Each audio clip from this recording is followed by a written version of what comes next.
एक बार फिर से आप सभी का स्वागत है यूपीएससी हिंदी मीडियम के ऑनलाइन पर। तो कैसे हैं आप सभी लोग? आई होप बहुत अच्छे होंगे और अच्छे से अपनी तैयारी कर रहे होंगे। लास्ट क्लास में हमने पढ़ा था है उसके ग्रहों के बारे में चर्चा की, ठीक है। तो हम लोग जब अर्थ के बारे में हम लोग पढ़ रहे थे तो बीच में ही लाइट की समस्या आ गई थी, तो यहाँ पर अर्थ से रिलेटेड कुछ और पॉइंट्स है जो भी हम लोग डिस्कस कर लेते हैं, ठीक है। हमने ये तो देख लिया था कि हमारा जो अर्थ है, हमारा जो अर्थ प्लेनेट है वो 23.5 डिग्री उत्तरी अक्षांश पर झुका हुआ है, ठीक है। और 23.5 डिग्री उत्तरी अक्षांश पर झुके होने की वजह से जो दिन रात के अंदर यानी डेज और नाइट्स जो कोजेस होते हैं तो उनमें फर्क पड़ता है, और वही फर्क एक और ग्रह पर पड़ता है, तो ध्यान रखना है मंगल ग्रह पर भी, ठीक है। तो अर्थ जैसी ही दिन रात की परिस्थितियां यानी कि पृथ्वी और आपका जो मंगल ग्रह है ना यानी कि मार्स है, उस पर दिन रात की जो परिस्थितियां हैं वो एक जैसी दिखाई देती है, ठीक है। तो यहाँ पर ध्यान रखना है दिन और रात कौन से अर्थ के अलावा यानी पृथ्वी जैसे दिन रात की स्थिति या दिन रात किस तरह की स्थिति आपके दूसरे ग्रह के अंदर दिखाई देती है, तो आपका आ जाएगा क्या? मंगल ग्रह, ठीक है। तो यहाँ पर एक चीज ये आपको नोट कर लेनी है। अब ऐसी स्थिति एक जैसी क्यों दिखाई देती है? बिकॉज आपका जो अर्थ तो आपको पता है 23.5 डिग्री उत्तरी अक्षांश पर क्या है, ये झुका हुआ है, ठीक है। यानी कि मैंने क्या बताया, यहाँ पर ये बना दिया क्या आपका, ये अर्थ हो गया। मध्य के अंदर यहाँ पर ये हो गई क्या आपकी भूमध्य रेखा या फिर 0 डिग्री अक्षांशीय रेखा। क्लियर? अब देखो अक्षांशीय और देशांतरीय क्या है, ये चीजें हम लोग आगे की क्लासेस में पढ़ने वाले हैं डीपली। लेकिन यहाँ पर भी बता दूं मैं, जो दाएं से बाएं जो लाइन खींची जाती है ना, रेखा खींची जाती है अर्थ पर, ये कहीं पर खींची नहीं गई है, ये हमारे मस्तिष्क में वैज्ञानिकों ने खींचने के लिए हमें प्रेरित किया है, ठीक है। बस इतना ही ध्यान रखना है, ये हमारे मस्तिष्क में है, ठीक है। और जो ऊपर से नीचे या उत्तर से दक्षिण की ओर खींची जाती है विच इज कॉल्ड आपकी क्या हो जाएगी, लॉन्गिट्यूड्स यानी कि देशांतर रेखा, ठीक है। तो यहाँ पर आपके दाएं से बाएं अक्षांशीय रेखा हो जाएगी और ऊपर से नीचे आपकी या आपकी जो उत्तर से दक्षिण है वो हो जाएगी क्या आपकी देशांतर रेखा। क्लियर? अब यहाँ पर आ जाती है क्या आपकी 23.5 डिग्री, 23.5 डिग्री आपका उत्तरी अक्षांश। अब उत्तरी अक्षांश कैसे है, तो ये आपका क्या है, नदर्न हेमिस्फेयर, ठीक है, और ये आपका सादर्न हेमिस्फेयर। तो आपका जो उत्तरी गोलार्ध है ना, उत्तरी गोलार्ध के अंदर जो भी अक्षांशीय रेखाएं होगी तो उनको हम लोग क्या बोलेंगे, अक्षांशीय, उत्तरी अक्षांशीय रेखा, ठीक है। और दक्षिण में जो भी होगी यानी 0 डिग्री आपका जो विषुवत है उसके दक्षिण में होगी, उसको क्या बोलेंगे हम लोग, दक्षिणी अक्षांश। क्लियर? इतना क्लियर हो चुका है। अब यहाँ पर भी बढ़ते हैं ना तो हम लोग प्लस के क्रम में बढ़ेंगे ऊपर की तरफ भी, 1 2 3 4, तो ऐसे करके 23.5 आ गया, ठीक है। दक्षिण की तरफ जाएंगे तो भी 1 2 3 4 5 6 ऐसे हो जाएगा। क्लियर? तो यहाँ पर क्या है, ये आपकी 23.5 डिग्री उत्तरी अक्षांश, अथवा हम इसको कह सकते हैं क्या आपकी कर्क रेखा भी हम लोग कह सकते हैं। क्लियर? तो ये जो कर्क रेखा है ना यानी ट्रॉपिक ऑफ कैंसर है ना आपका, इस पर क्या है, ये जो आपका जो अर्थ है ना ये मतलब ये मोल्टेड है, ठीक है, तो झुका हुआ है। अब इसके अलावा बात करें तो ये आ जाएगी आपकी क्या, मकर रेखा। मकर रेखा आपका 23.5 डिग्री क्या है, दक्षिणी अक्षांश है। क्लियर? और इसके अलावा बात करें यहाँ पर है आपकी क्या, 66.5 डिग्री दक्षिणी अक्षांश, और ये आपका आ जाता है क्या, 66.5 डिग्री उत्तरी अक्षांश। क्लियर? तो देखो इसको हम लोग शीत कटिबंध कह सकते हैं, आगे वैसे हम लोग डीपली पढ़ने वाले, कोई दिक्कत नहीं है, इसको भी हम लोग शीत कटिबंध या फ्रेज्ड जोन हम कह सकते हैं, ठीक है। ये आपका आ जाएगा क्या, आपका ये आपका उष्ण कटिबंधीय आ जाएगा, उष्ण कटिबंधीय यानी यहाँ पर गर्मी बहुत ज्यादा उष्णता रहती है। उष्णता क्यों रहती है, यहाँ आपका सन है तो सबसे ज्यादा जो गर्मी है ना आपकी, सन इस प्रकार से समझ लीजिए, तो सबसे ज्यादा जो गर्मी जो हीट वेव्स है ना ये कहाँ पर आएगी, सनरेज कहाँ पर आएगी, तो उष्ण कटिबंध में, तो सबसे ज्यादा गर्मी यहाँ पर होगी। गर्मी जहाँ पर होगी तो तापमान यानी वाटर वेपर ज्यादा होगा, तापमान जहाँ पर होगा वाटर वेपर ज्यादा होगा, तापमान होगा, और उसके बाद में जब वाष्पीकरण होगा, वाष्पीकरण ज्यादा होगी तो वर्षा भी ज्यादा होगी। तो इस वजह से यहाँ पर वर्षावन सबसे ज्यादा, सदाबहार वन सबसे ज्यादा पाए जाते हैं, यानी हमेशा हरा भरा रहता है यहाँ का मौसम। लेकिन यहाँ पे आर्द्रता भी रहती है क्योंकि तापमान भी रहता है और नमी भी रहती है और उमस जैसी स्थिति यहाँ पर देखने को मिलती है, ठीक है।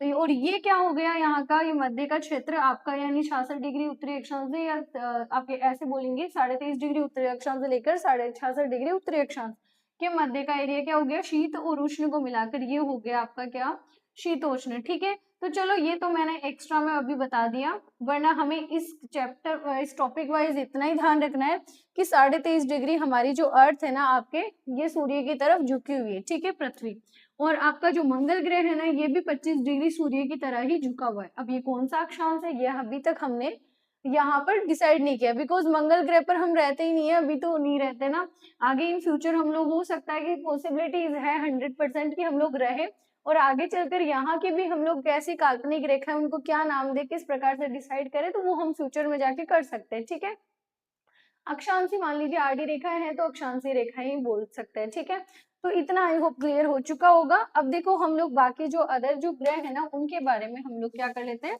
चर्चा कर लेते हैं। ठीक है, देखो नोट्स पे काम चल रहा है, प्रॉपर तरीके से काम चल रहा है, और 2-3 दिन में ही टेलीग्राम चैनल लॉन्च कर दिया जाएगा, और उस पर प्रॉपर तरीके से जो टीम है वो नोट्स अपलोड कर देगी। ठीक है, तो कोई दिक्कत नहीं है, आपको टेंशन नहीं लेना है बिल्कुल भी, नोट्स आपको मिल जाएंगे। ठीक है, अब देखो स्टूडेंट्स, हमने क्या है चर्चा क्या कर ली है, आपको पता है 8 जो प्लेनेट्स है उनके बारे में हम लोग चर्चा करें, तो हमने बुध के बारे में पढ़ लिया।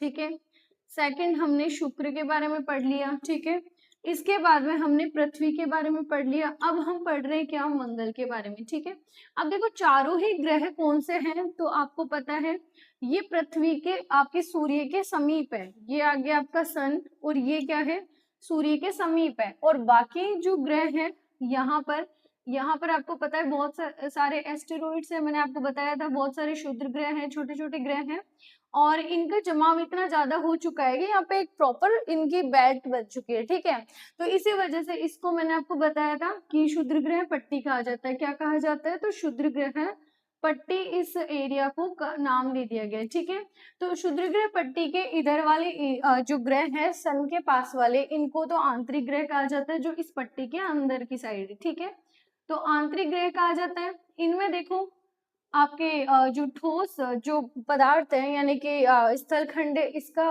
अधिकता है। ठीक है, और तो इस वजह से इनको क्या है यानी घनत्व भी ज्यादा है, तो इसको पार्थिव ग्रह भी कहा जाता है। क्लियर हो गया। अब मंगल ग्रह की चर्चा कर लेते हैं। बाकी जो अन्य ग्रह है ना उनके बारे में पढ़ेंगे, उनको क्या कहा जाता है, उनको कहा जाता है क्या, तो आपके बाह्य ग्रह, क्षुद्र ग्रह पट्टी से बाहर वाले ग्रह, और जॉवियन ग्रह भी कहा जाता है। ठीक है, तो हम लोग पढ़ रहे हैं, कोई दिक्कत नहीं है, अच्छे तरीके से पढ़ते चलेंगे, कंप्लीट एक एक चीज मैं जो है क्लियर करवा के चलूंगी, तो बिल्कुल भी टेंशन नहीं लेना है, ऐसे आराम से पढ़ाई करनी है। ठीक है,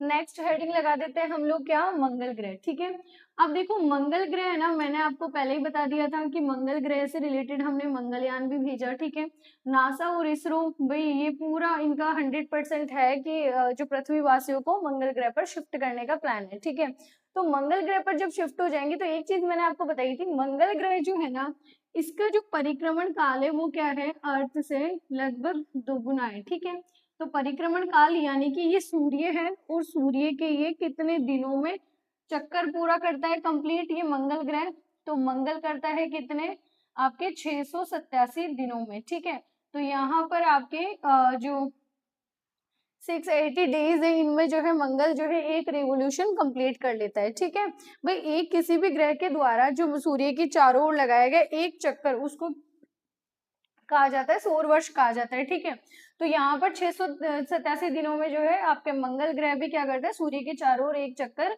पूरा कर लेता है। ठीक है, अब 687 दिन, और पृथ्वी कितने समय में करती है, तो आपके करती है कितना 365 दिनों में, और एक ये तो हो गया क्या, पृथ्वी का रिवोल्यूशन हो गया यानी सूर्य के चारों ओर लगाया गया एक चक्कर या एक सौर वर्ष। ठीक है, और दिन रात किससे बनते हैं, तो यहाँ पर दिन रात या फिर एक अपने घूर्णन जो है अपने अक्ष पर अपनी एक्सिस पर कितने समय में घूमती है, तो आपके 24 आवर्स। ठीक है, 24 आवर्स में एक राउंड पूरा कर लेती है। क्लियर, तो यहाँ पर क्या है, लेकिन जो आपका मंगल ग्रह 365 से ये ऑलमोस्ट डबल हो गया, तो 687 दिन में, यानी कि अगर पृथ्वी एक वर्ष में कंप्लीट कर रही है तो ये लगभग 2 वर्ष लगा रहा है। ठीक है, अगर मान लेते हैं ये 1 वर्ष में कर रही है तो ये लगभग 2 वर्ष इसने लगा दिए क्या, आपके सूर्य के चारों ओर चक्कर लगाने में। ठीक है, तो यहाँ पर क्या है कि अगर यहाँ पर हमारा जो बर्थडे है, जन्म दिवस है, वो 1 वर्ष में आता है, तो अगर मंगल पर शिफ्ट जब हम लोग हो जाएंगे तो हमारा बर्थडे कब आएगा, 2 वर्ष में आएगा। ठीक है, 2 वर्ष में आएगा तो हमारी जीवन प्रत्याशा बढ़ जाएगी, एज हमारी बढ़ जाएगी, ऋषि मुनियों वाली एज हो जाएगी हमारी फिर तो। ठीक है, तो यहाँ पर क्या है, जो मंगल है ना, तो देखो आपके मंगलयान जब भेजा गया था ना, तो यहाँ अर्थ के अराउंड एक अपना उपग्रह है चंद्रमा, जो कि अपना प्राकृतिक उपग्रह है। ठीक है, तो यहाँ क्या, ये जो आप जब भी इसरो ने, मतलब जब भी इसरो ने जो भेजा ना, मतलब जो अपना जो मंगलयान भेजा, ठीक है, तो उसकी अवधि इस प्रकार से निर्धारित की कि वो जब आपके देखो मून पे तो भेज, आपके सॉरी मंगल पे तो जो है मंगलयान भेज दिया गया। ठीक है, लेकिन उसके बाद में जो इसरो ने जो महत्वपूर्ण काम क्या किया, इसरो जो है मून पर क्या बना रहा है, एक जो है मून पर बना रहा है अपना एक ऑफिस। ठीक है, अब इसरो ने अपना ऑफिस बना लिया मून पर। ठीक है, और मून पर जो ऑफिस बनाया है वो क्या करेगा, जब जब मून जो है अर्थ और मंगल के बीच में आएगा, यहाँ पर मान लो ये गति करके आ चुका है। ठीक है भाई, इतना पास में नहीं, ये तो मंगल के अंदर ही शिफ्ट हो गया, तो इधर बना देते अपना मंगल ग्रह। ठीक है, तो यहाँ पर क्या आ गया, मून आ गया। ठीक है, चंद्रमा, अब चंद्रमा जब यहाँ आएगा ना, तो हमारे जो एस्ट्रोनॉट्स हैं उनको यहाँ अर्थ से तो जाने में बहुत समय लगेगा, बहुत ईंधन, बहुत फ्यूल खर्च होगा। ठीक है, और देखिए खतरा भी हो सकता है उनके जीवन को। लेकिन जब यहाँ पर आ जाएगा चंद्रमा, तो चंद्रमा के बाद में जब मंगल ग्रह की कक्षा में प्रवेश करने में उनको समय नहीं लगेगा, उसके बाद वो मंगल पर डायरेक्टली पहुंच सकते हैं। ठीक है, तो कुछ इस तरीके का प्लान बनाया है, और यहाँ पर चंद्रमा पर रहकर ही इसरो के जो वैज्ञानिक है वो यहाँ पर कार्य करेंगे। ठीक है, तो यहाँ पर अभी देखो चंद्रमा पर ऑक्सीजन और जो आपका जल है उसकी अभी तक कोई खोज नहीं हुई है, लेकिन ऑक्सीजन वगैरह लेकर जाएंगे, और साथ में अंतरिक्ष, आपको पता है स्पेस स्टेशन प्रॉपर बना हुआ है, सभी देशों का उसमें कंट्रीब्यूट है। हाँ, चाइना ये बात है कि अलग से अपना स्पेस स्टेशन लॉन्च कर चुका है। ठीक है, कर देगा, वो बना रहा है, काम चल रहा है उस पर। ठीक है, लेकिन सभी देशों का जो स्पेस स्टेशन में जो योगदान है उसमें भी हमारे जो वैज्ञानिक है इसरो के, वो भी जाते हैं, तो वो वहां से भी प्रॉपर तरीके से आपके मंगल ग्रह से रिलेटेड जो है जानकारियां जुटाते रहते हैं। ठीक है, तो देखो मंगल ग्रह का जो आपका जो परिक्रमण जो इसका है ना समय, यानी आपके सूर्य के अराउंड लगाते हैं कितने दिनों में एक चक्कर, तो 687 दिन में। दूसरी इसकी महत्वपूर्ण चर्चा क्या है, तो यहाँ पर देखो आपके जो मंगल ग्रह है ना, इस पर सौरमंडल का सबसे बड़ा ज्वालामुखी स्थित है। ठीक है, सौरमंडल का सबसे बड़ा ज्वालामुखी स्थित है। ठीक है, सौरमंडल का सबसे बड़ा क्या है, तो ज्वालामुखी है। ठीक है, अब देखो ज्वालामुखी भी बहुत सारे प्रकार के होते हैं, और ज्वालामुखी के बारे में हम लोग चर्चा करने वाले हैं। जैसे आपके अर्थ पे भी है, बहुत सारे ज्वालामुखी है, सक्रिय ज्वालामुखी, देखो अलग अलग टाइप के होते हैं, सक्रिय, सुषुप्त, ठीक है, निष्क्रिय ज्वालामुखी।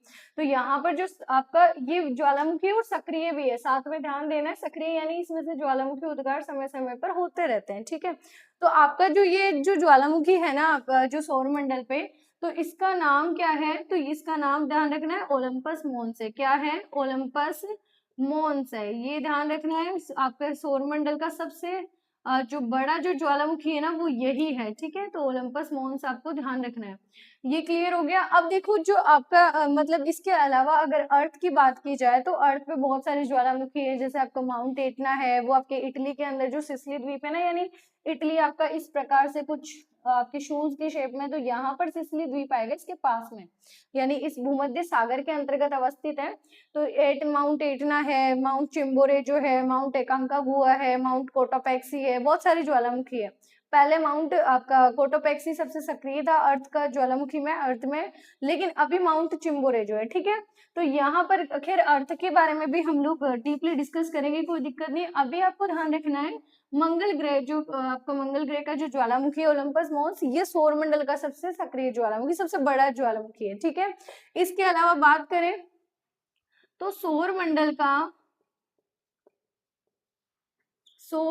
का सबसे ऊंचा पर्वत भी मंगल ग्रह पर है। ठीक है, सौरमंडल का सबसे ऊंचा पर्वत भी कहाँ पर है, तो ध्यान रखना है कहाँ पर है, तो आपका मंगल ग्रह पर है, और इसका नाम क्या है, निक्स ओलंपिया, और इसी निक्स ओलंपिया पर ओलंपस मॉन्स से ध्यान रखना है। ठीक है, पर भी पर्वतों में होता है ज्वालामुखी उद्गार। ठीक है, तो निक्स ओलंपिया कहाँ पर है, तो ये भी मंगल ग्रह पर है, ठीक है। अब यहाँ पर देखो ये कितना ऊंचा है भाई, आपके अर्थ का सबसे ऊंचा जो पर्वत है वो माउंट एवरेस्ट है। जॉर्ज एवरेस्ट ने इसकी खोज करी थी। और कितना ऊंचा है माउंट एवरेस्ट, तो 8,848 मीटर है।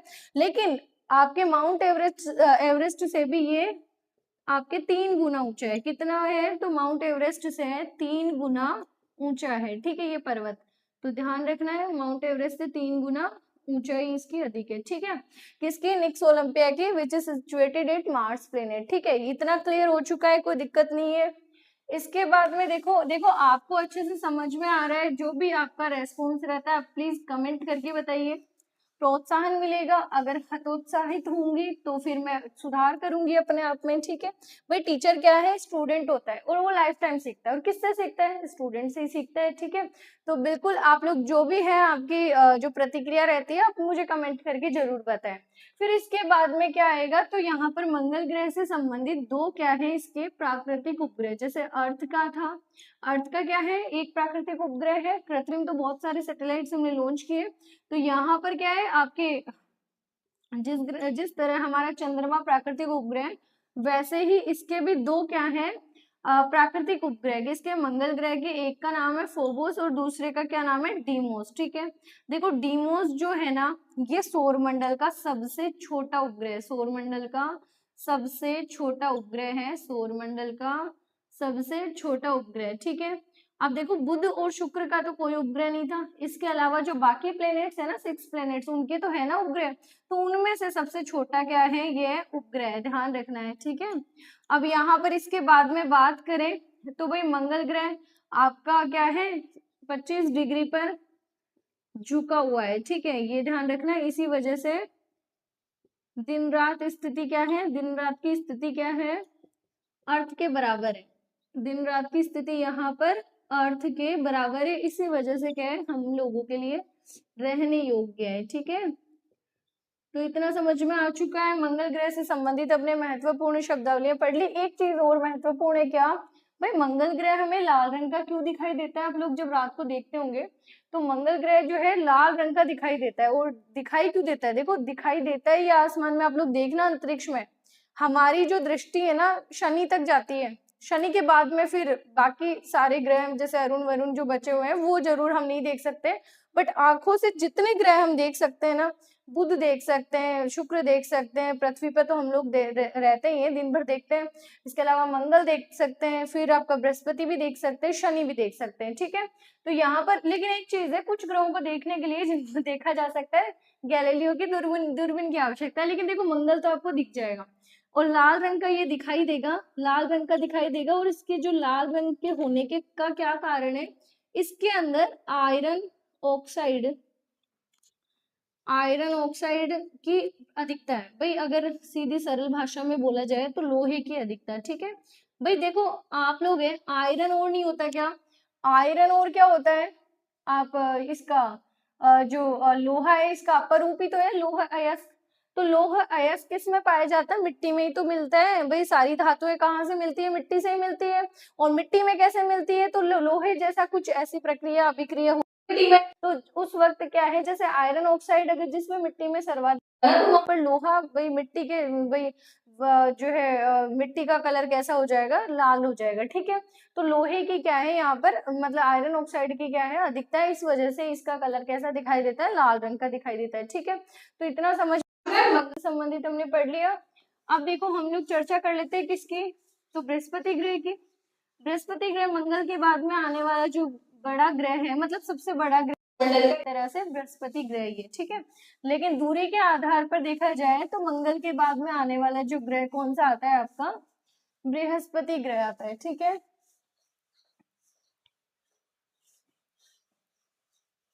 देखो एक चीज तो है कि मंगल है, चाहे बृहस्पति है, बहुत सारी चीजें, शनि है, ये हमारे ग्रहों के नाम तो है ही। इसके अलावा इनका हम लोग दैनिक शब्दावली में यूज करते हैं। जैसे हमारे डेज होते हैं, शुक्र प्लेनेट से आपका शुक्रवार हो गया, बृहस्पति से बृहस्पतिवार हो गया, मंगल से मंगलवार हो गया, ठीक है। तो यहाँ पर आपका रविवार हो गया, सन से रिलेटेड आ गया, ठीक है। तो ये सारी चीजें बुध से, इसके अलावा शनि का तो ये डेज का क्या नहीं वो हम लोग खोज करेंगे।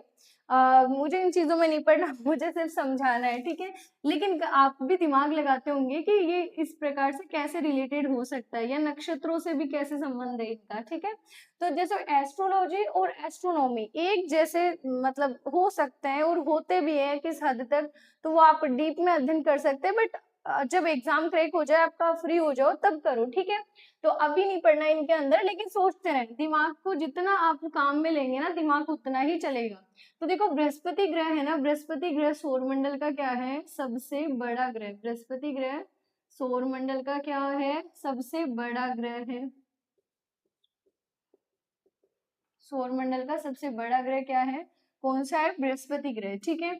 और मतलब यहाँ पर क्या है, ये सौरमंडल का सबसे बड़ा ग्रह, इसको सदृश तारा भी कहा जाता है, यानी ये तारे के समान दिखाई देता है। अब तारे के समान दिखाई देने का कारण क्या है, एक तो भैया आकार में क्या है, बड़ा है, आकार में बड़ा है, इस वजह से। इसके अलावा देखो इसके अंदर ना हाइड्रोजन और हीलियम क्या है, गैसें भी विद्यमान है। तो इन फ्यूचर जब इनका संलयन हो जाएगा तो ये तारे में कन्वर्ट हो सकती है, इस वजह से ये सदृश तारा यानी तारे के समान दिखाई देता है। ये हाइड्रोजन हीलियम चमकती है, तो हाइड्रोजन हीलियम भी इसके अंदर पाई जाती है। देखो तारा कैसे बनता है, एक चीज मैं यहीं पर क्लियर कर देती हूँ, नवीन तारे का निर्माण कैसे होता है, ठीक है। तो ये भी कॉन्सेप्ट आपका साथ में क्लियर हो जाएगा कि एक तारा है तो उसका निर्माण कैसे होता है। तो हाइड्रोजन जब होती है ना, हाइड्रोजन से जब हीलियम में जब कन्वर्ट होता है, ठीक है, यानी हाइड्रोजन और हीलियम का जब ये संयोजन होता है तो एक नवीन तारे का निर्माण हो जाता है। और जो नवीन तारा बनता है ना, इसको नर्स आपका क्या कहा जाता है, तो आपका कहा जाता है नर्सरी स्टेलरी, ठीक है। क्या कहा जाता है, नर्सरी स्टेलरी, इस प्रक्रिया को कहा जाता है, क्लियर। अब यहाँ पर क्या है, पहले बनता है एक आदि तारा यानी प्रारंभिक तारा, आदि मतलब शुरुआत, आदि अनंत आपने सुना होगा, तो आदि मतलब शुरुआत, आदि तारा बनता है। उसके बाद में क्या है, यहाँ पर फिर युवा तारा बन जाता है, ठीक है। तो युवा तारा बन जाता है। अब देखो युवा तारा है ना, तो इनको हम लोग पहचानेंगे कैसे कि युवा तारा है, प्रौढ़ तारा है, वृद्ध तारा है, तो इनकी हम लोग उम्र किस हिसाब से ज्ञात करेंगे, तो रंग और तापमान के आधार पर, ठीक है। जैसे जैसे तारा वृद्ध होता है तो उसका तापमान और कलर में डिफरेंस आ जाता है, क्या आता है, कलर और डिफरेंस, आपके जो है तापमान में डिफरेंस आ जाता है। युवा तारे का कलर कैसा होता है, सफेद या फिर नीला होता है, क्लियर। अब इसके अलावा जो प्रौढ़ जो तारा होता है ना, प्रौढ़ तारे का कलर कैसा होता है, प्रौढ़ तारे का कलर हो जाएगा क्या, आपके नारंगी हो जाता है, ठीक है। इसके अलावा जो लाल रंग आपका दिखाई देता है, लाल रंग का तारा, तो वो वृद्ध तारे का सूचक है, ठीक है। तो ध्यान रखना है, वृद्ध तारे की हम लोग पहचान कैसे करेंगे, लाल रंग का दिखाई देता है, ठीक है। अब देखो ये होता कैसे है, तारा क्या है कि हमारे हमें जैसे मान लो आप डेली अंतरिक्ष में देखते हो, ठीक है, मान लो छत पे जाके देखते होंगे, तो एक तारा है यहाँ पर, इसकी चमक बहुत ज्यादा है, बहुत चमकीला है, ठीक है। और ये चमक रहा है, ठीक है, अब निरंतर अपनी चमक यहाँ पर बिखेर रहा है, तो ये हमें एकदम सफेद रंग का दिखाई देता है, ठीक है। धीरे धीरे यहाँ एक व्यक्ति है, ये इसको देख रहा है, क्लियर। जैसे मान लो आप ही हो, ये आप देख रहे हो, अब यहाँ पर आप देख रहे हो इस तारे को, ठीक है। लेकिन ये धीरे धीरे जब आप देखोगे, 1 महीना 2 महीना, 1 साल भर, 3 साल 4 साल, जब भी आप देखोगे यही तारा क्या है, अपनी जगह बदल लेता है और ये दूर चला जाता है, दूर चला जाता है, आपकी आंखों से ओझल होता हुआ दिखता है कि नहीं। तो यहाँ पर ये प्रौढ़ तारे में चेंज हो चुका है, यानी कुछ कुछ ऑरेंज कलर का दिखाई देगा। जब ये बहुत दूर चला जाएगा, यहाँ पर चला गया, तो अब ये लाल रंग का दिखाई देता है, ठीक है। तो आपको दिखाई देगा कि एकदम लाल रंग का तारा है, यानी इसका क्या है, ये ब्लू शिफ्ट से किस में शिफ्ट हो चुका है, रेड शिफ्ट में। यही है क्या तारे का ब्लू शिफ्ट से किस में चेंज हो जाना, तो यहाँ पर ये रेड शिफ्ट हो चुका है, ठीक है। तो रेड कलर में ये शिफ्ट हो चुका है और इसी को कहा जाता है ब्लू शिफ्ट और रेड शिफ्ट, क्लियर। ये भी चीज समझ में आ चुकी है। अब देखो ये लाल रंग का बन चुका है, क्लियर हो गया। अब क्या इसका आगे भी अंत है क्या, तो वही चीज है भाई, एक व्यक्ति कोई भी एक कण है, हर प्रत्येक वस्तु है जो आई है इस दुनिया में, वो जाती भी है, ठीक है। तो उसका अंत भी है, जब आदि है तो यहाँ पर इसका अंत अनंत नहीं है, ये यहाँ पर ये अंत भी है, ठीक है। तो यहाँ पर क्या, ये भी एक समय पर मृत हो जाता है, तो ये तारा भी क्या हो जाएगा, एक समय पर मृत हो जाएगा। और जब ये मृत हो गया ना तारा, अब जब ये मृत हो जाता है तारा, तो यहाँ पर ये कहाँ पर चला जाता है, तो ये देखो चेंज हो जाता है किसमें, तो आपके कार्बन में चेंज होता है, कार्बन यानी एकदम ब्लैक हो जाता है। और जब ये ब्लैक हो जाता है तो आगे चल के ये किस में चेंज हो जाता है, तो ये कृष्ण विवर यानी कि आपके ब्लैक होल में चेंज हो जाता है। किस में चेंज हो जाता है? ब्लैक होल में। तो भाई अब आप बोलोगे कि यही बनते हैं क्या ब्लैक होल्स? हमने जैसे सुना है कि बहुत सारे जो ब्लैक होल्स जो यूनिवर्स में बने हुए हैं, तो क्या तारा ही एक समय पर जाके ब्लैक होल बन जाता है? तो ये बिल्कुल सही है, ब्लैक होल बन जाता है। तो देखो बहुत सारे ब्लैक होल्स यूनिवर्स में है, अभी भी है, निरंतर है। और ये ब्लैक होल्स क्या करते हैं? अपनी ओर सब चीजों सब सब जो भी मतलब खगोलीय पिंड है, एस्टेरॉइड्स है, प्लैनेट्स है, सन है, मतलब सन मतलब बहुत सारे दूसरे तारे भी हैं, उनको अपनी ओर खींच रहे हैं। ठीक है, देखो एक चीज है, हम एक चीज तो हो सकती है ना कि भाई अपना सन भी तो क्या है, तारा है। एक समय पर आके सन भी क्या है, वृद्ध हो जाए, और एक समय पर बहुत बड़े कृष्ण विवर के सामने हमारे सामने आ जाए, तो हम लोग तो ये सोच रहे हैं कि आगे की जनरेशन चल के कृष्ण आपके कृष्ण विवर में जाएगी। कैसे? देखो आपको पता है महाद्वीपीय विस्थापन सिद्धांत अल्फ्रेड वेगनर के अनुसार मैंने बताया था, क्लियर। अब जो वेगनर ने बताया था कि ये जो आपके कॉन्टिनेंट्स है, ये आपके नॉर्थ ईस्ट साइड में क्या करें, गति कर रहे हैं। तो ये जब गति कर रहे हैं आपके सभी जो पूरा अर्थ गति कर रहा है, भाई हर चीज गतिशील है ना, अर्थ गति कर रहा है, प्लेनेट्स बाकी सारे ग्रह भी गति कर रहे हैं, सन भी गति कर रहा है, तो एक समय पर ये कहाँ जाने वाले हैं, पूरा सोलर आपका पूरी फैमिली, सोलर फैमिली कहाँ जाने वाली है, तो आपके ब्लैक होल में शिफ्ट हो जाएगी। ब्लैक होल में शिफ्ट मतलब सब चीजें नष्ट है, एकदम अंधकार में। ठीक है, तो हम लोग पता नहीं कौन से ब्लैक होल में तो कब जाएंगे, हम तो ये सोच के बैठे हैं ना कि भाई आगे की जनरेशन जाएगी तब तक हम इस स्थिति को संभाल लेंगे। ठीक है, कौन संभालेगा, ये हमारे वैज्ञानिक सोच रहे हैं, हम नहीं।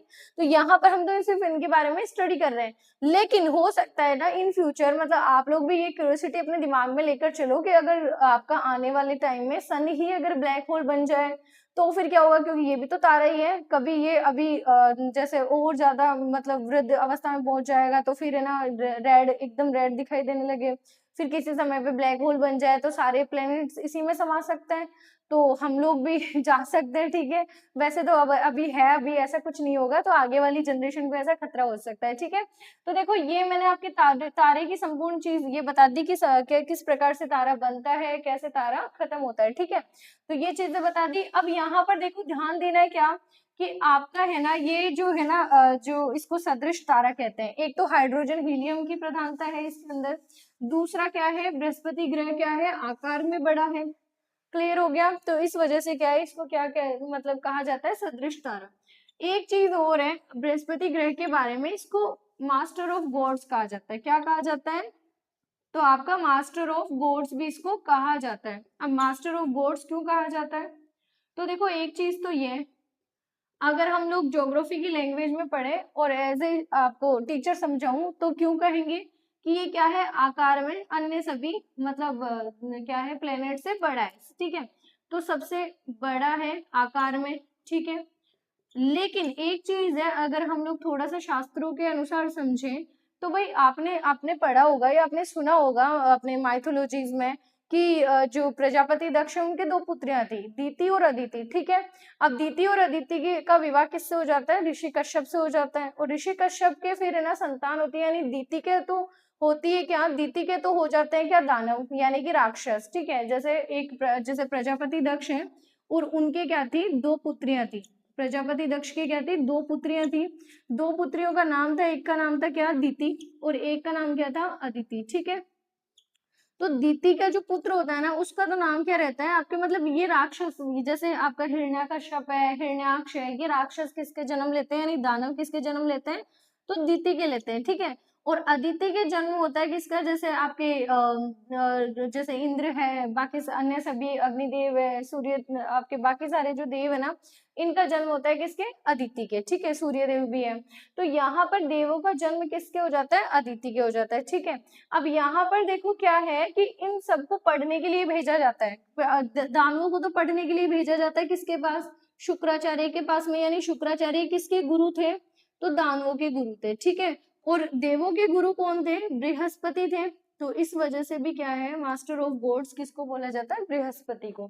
आप लोग देखोगे बहुत सारी स्टोरीज हैं माइथोलॉजी से रिलेटेड, तो उसमें देवों के जो गुरु होते हैं ना वो बृहस्पति होते हैं। फिर बाद में आप लोग ये भी चीज पढ़ोगे कि सूर्य के जो पुत्र होते हैं शनि, तो शनि भी प्लेनेट है, विद्यमान है। तो वो क्या करते हैं, जो भी आपके जो दानव और देवों में क्या है, मतलब बैलेंस बना रहे, इसी वजह से इनको कर्मा बेस्ड दोनों को पनिशमेंट वो समय समय पर देते हैं, ठीक है। और वही चीज रियलिस्टिक है कि भाई कर्मा ऑलवेज कम्स बैक, जो हम करते हैं, जो हम अगर अच्छा करते हैं यूनिवर्स में कहीं भी आप कर रहे हो, वो हमारे पास में लौट कर आता है, ठीक है, यही चीजें चलती है।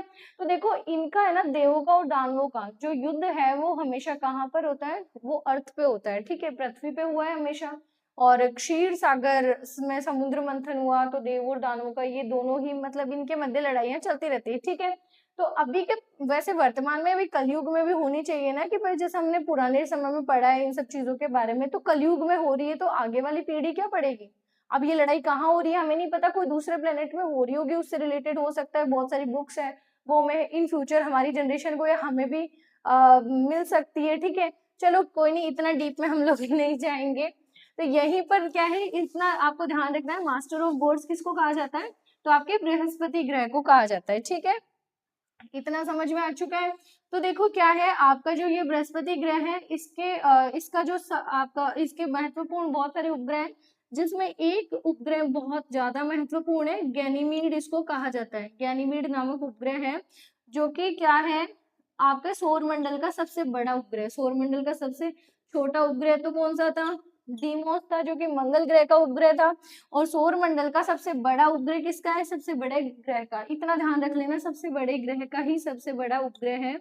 तो यहाँ पर बिल्कुल भी कंफ्यूज नहीं होना है, सबसे बड़ा उपग्रह कौन सा है, गैनीमीड है, जो कि सबसे बड़े ग्रह का उपग्रह है, ठीक है। इसके अलावा अन्य उपग्रहों के अंदर भी है, आपके कैलिस्ट्रो आ जाता है, ये भी क्या है, इसी का उपग्रह है। इसके अलावा है यूरोपा है, ये भी इसी का, यूरोप नहीं है भाई, यूरोपा है, इसी का उपग्रह है, ठीक है। इसके अलावा एक और महत्वपूर्ण ग्रह है लो, या फिर इसको आयो भी कहते हैं। अब देखो जो लो और जो आयो है ना, ये भी क्या है, इसी का क्या है, एक महत्वपूर्ण जो है क्या है, उपग्रह। यहाँ पर देखो ज्वालामुखी से संबंधित जो घटनाएं है ना, ये यहाँ पर ज्वालामुखी सक्रिय पाई जाती है, ठीक है। तो ज्वालामुखी से संबंधित घटनाएं यहाँ पर देखी गई है, ठीक है। ये आपको ध्यान रखना है, इतना समझ में आ चुका है, कोई दिक्कत नहीं है।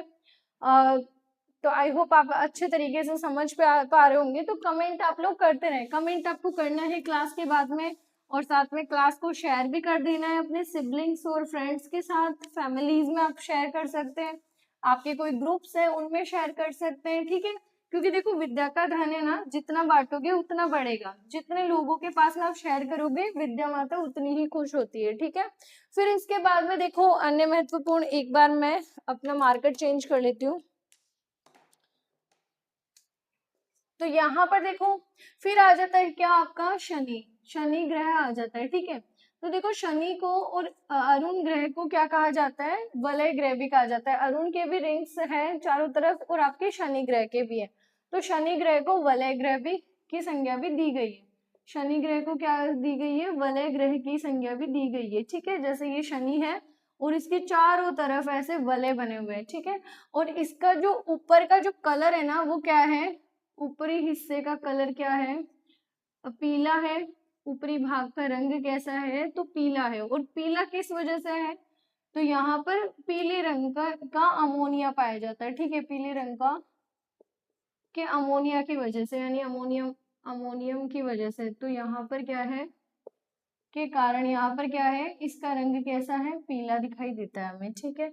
इतना समझ में आ चुका है। तो देखो एक चीज और है, इसका महत्वपूर्ण जो है ना उपग्रह, वो क्या है, टाइटन। अब टाइटन जो इसका महत्वपूर्ण उपग्रह, इसकी एक विशेषता ये है कि सर्वप्रथम खोजा गया उपग्रह यही है, सर्वप्रथम सौरमंडल में सर्वप्रथम जो खोजा गया उपग्रह था ना, वो यही है, ठीक है। तो ध्यान रखना है, टाइटन किसका है, शनि का है, ठीक है। और देखो एक उपग्रह और है ट्राइटन, कंफ्यूज मत होना, टाइटन और ट्राइटन में जो है डिफरेंसेस है। ट्राइटन किसका उपग्रह है, तो वरुण ग्रह का है, ठीक है। तो टाइटन और ट्राइटन ये दोनों अलग है, ठीक है। तो टाइटन सबसे पहला खोजा गया उपग्रह था, तो इतना ध्यान रखना है। अब इसके देखो, इसके ना सबसे ज्यादा उपग्रह है, सबसे ज्यादा उपग्रह किसके हैं, तो आपके जो है शनि ग्रह के। और सेकंड लास्ट उपग्रहों की संख्या में आता है आपका बृहस्पति, ठीक है। ये सबसे ज्यादा उपग्रहों की संख्या किसकी है, सबसे ज्यादा उपग्रह किसके हैं, तो आपके शनि ग्रह के हैं, ठीक है। और कितने हैं टोटल, तो अभी 82 के समथिंग है, और भी ज्यादा है। 67 आपके एनसीईआरटीज में है, लेकिन अभी वर्तमान में अगर देखा जाए तो 82 के समथिंग जो है इसके उपग्रह हो चुके हैं, इतना ध्यान रखना है। तो शनि ग्रह से संबंधित महत्वपूर्ण तथ्य हमने पढ़ लिए, कोई दिक्कत नहीं है। लेकिन देखो एक चीज है, हर 14 ईयर्स बाद में इसके जो ये वलय है ना, ये लुप्त दिखाई देते हैं एक बार, वलय लुप्त दिखाई देंगे एक बार, मतलब 14 सालों के अंदर एक बार जो वलय है इसके लुप्त दिखाई देते हैं, ठीक है। और आंखों से देखा जाने वाला अंतिम ग्रह यही है, ठीक है। आंखों से देखा जाने वाला अंतिम ग्रह है, ठीक है। ये आपका कौन सा है, शनि ग्रह है। इतना आई होप आप सभी को समझ में आ चुका है। स्क्रीनशॉट लेते रहिए, वैसे तो नोट्स मैं आपको प्रोवाइड करवा दूंगी, कोई दिक्कत नहीं है।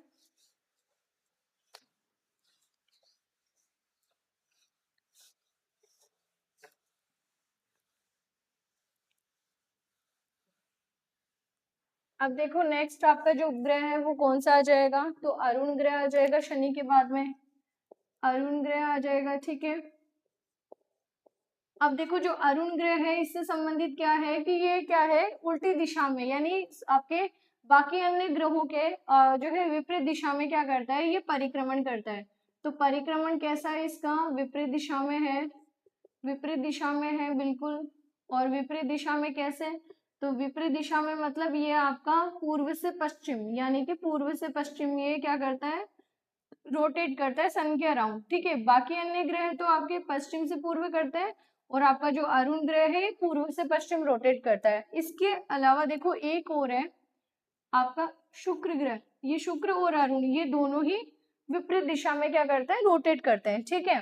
बाकी सभी में देखो पश्चिम से पूर्व रोटेट करते हैं, इसी वजह से सूर्योदय पूर्व से होता है अन्य सभी प्लैनेट्स में, लेकिन अरुण ग्रह और शुक्र ग्रह पर पश्चिम से सूर्योदय होता है और पूर्व में क्या होता है, सूर्यास्त होता है। वैसे तो एग्जैक्टली रियलिटी में तो सूर्योदय सूर्यास्त होता ही नहीं है, सूर्य तो हमेशा ही उदित रहता है।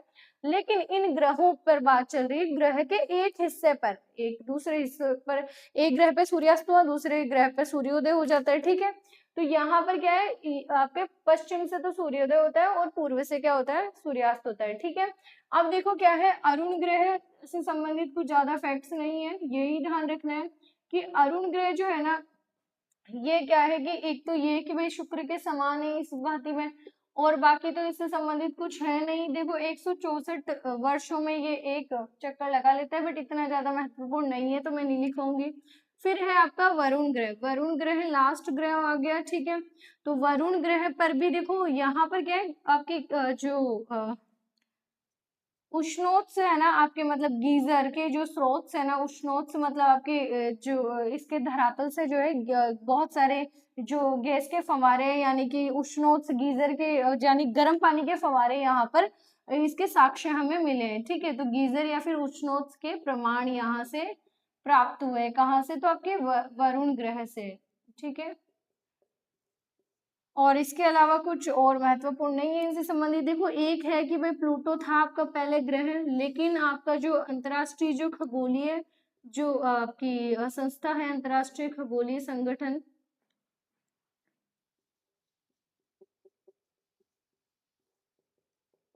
इसके द्वारा क्या है, इसके द्वारा 2006 में क्या किया गया, ऐसे ग्रह हैं जो कि द्रव्यमान आकार में क्या है कि मतलब, और परिक्रमण पथ में भी भाई ये क्या है, परिक्रम आपके अरुण का जो है परिक्रमण पथ जो है काटता था, द्रव्यमान में बाकी अन्य ग्रहों से कम था, आकार में भी काफी छोटा था, इस वजह से इसको क्या है, ग्रहों की श्रेणी से हटा दिया गया है, ठीक है। तो ऐसे ग्रहों को भाई इनसे ग्रहों की श्रेणी से हटाकर बोने ग्रह की श्रेणी में, बोने ग्रह की श्रेणी में डाल दिया गया है, ठीक है। बोने ग्रह की श्रेणी में रखा गया है, ठीक है। इतना क्लियर आई होप हो चुका है आप सभी का। बाकी सारे कुछ कॉन्सेप्ट्स है तो आगे की क्लास में हम लोग डिस्कस करेंगे और ऐसे ही अच्छे तरीके से पढ़ते रहेंगे। तो स्टडी को इतना ज़्यादा यूँ भारी के भरकम नहीं बनाना है, लाइट रह के पढ़ना है, बिल्कुल एकदम बिना टेंशन के, ठीक है। और चैनल को सब्सक्राइब कर ही देना है, वीडियो को लाइक कर देना है और अपने दोस्तों के पास में शेयर कर देना है। मिलते हैं नेक्स्ट वीडियो में। खुश रहे, पढ़ते रहे, अपना ध्यान रखिए। जय हिंद, जय भारत।